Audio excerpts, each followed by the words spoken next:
Hello, em xin chào tất cả mọi người nha. Mình vừa đi xe của em nha. Hôm nay em quay con dí mèn cực to luôn này. Đó. Còn một con dí mèn cực to luôn các bác nhé. Đó, đây. Một con dí cực to, cực đã luôn này.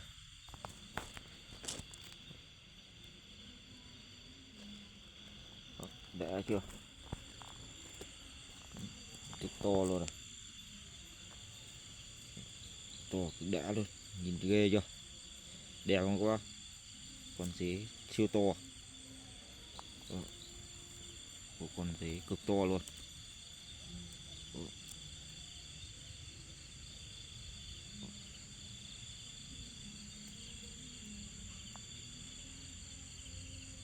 Con dí cực khủng, cực to luôn này.